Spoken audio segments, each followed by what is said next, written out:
It is now widely accepted that diets high in animal fat and processed foods are an important risk factor for the development of type 2 diabetes. And it's not just animal fat, but animal protein intake intensifies insulin resistance, which predisposes people to type 2 diabetes. Greetings from Magtetzner, greetings from Germany. I'm a type 2 diabetic.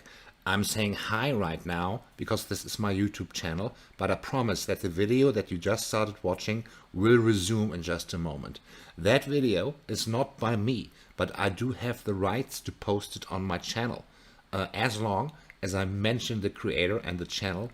So to that channel, I want to say thank you so much for this common license video, and you will be mentioned in the description below, so that everybody who is interested in that fantastic channel can go and check it out. So I want to say hi because I'm a type 2 diabetic, like I said. This is my channel, this is me, on the 17th of June 2022, and I had just been diagnosed half a year ago. Again, the video will resume in a minute. I will need 2 minutes absolute maximum. I just wanted to say hi and share a few things.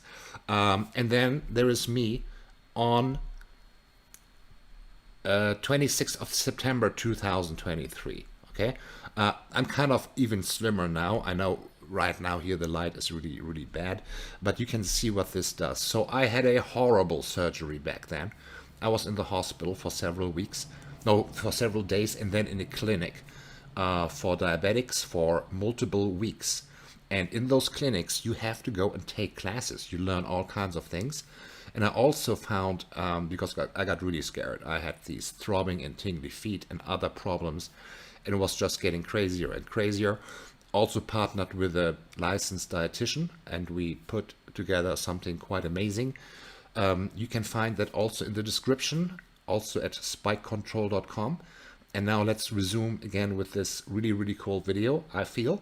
And yeah, so that's basically it. And I hope that you find what you're looking for. Don't forget to subscribe to my channel, where there will be more coming soon. Greetings from Germany, and yeah, there you go. Take it easy. Thank you and goodbye. No wonder studies have shown that elevated consumption of animal products and low intake of unprocessed plant foods increases the risk of not only cardiovascular disease, but diabetes.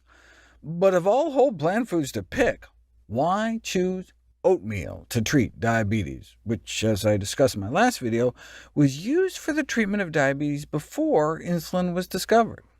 We've long known that higher consumption of whole grains, including oats, is associated with a lower risk of diabetes, but you don't know until you put it to the test. There's been over a dozen randomized controlled trials looking at the metabolic effects of oats intake in patients with type 2 diabetes, and oats were found to significantly improve both short-term blood sugar control and long-term blood sugar control, in addition to lowering cholesterol levels.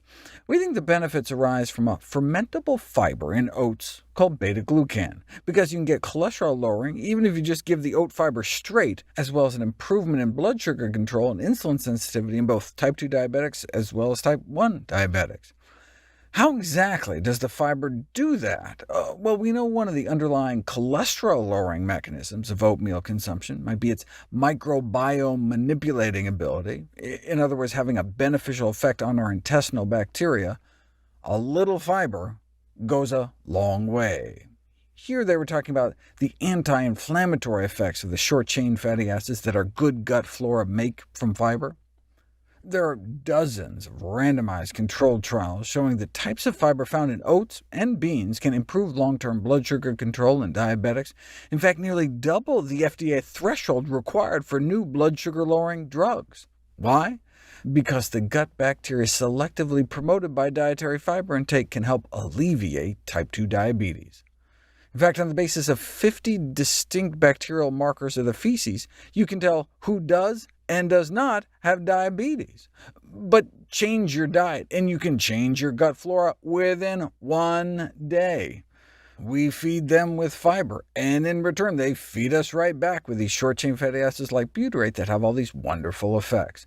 Put people On a diet packed with oats, beans, fruits, vegetables, and nuts, and the number of fiber feeders churning out the beneficial short-chain fatty acids shoots up, and fasting diabetic blood sugars drop about 25% within 1 month.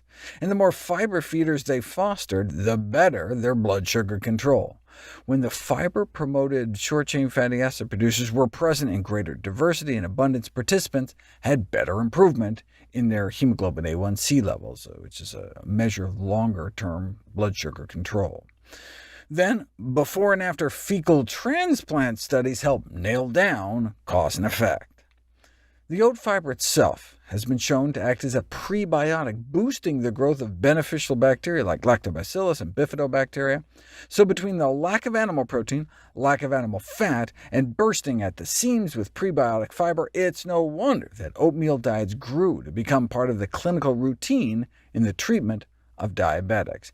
However, over time this practice has later become increasingly forgotten, a disappearance that's been compared to the fate of unpopular theories in successive editions of Soviet encyclopedias. Despite advances in therapy, we still have many people with poorly controlled diabetes. Thankfully, this forgotten tool is back. I'll review all the new oatmeal diet studies next.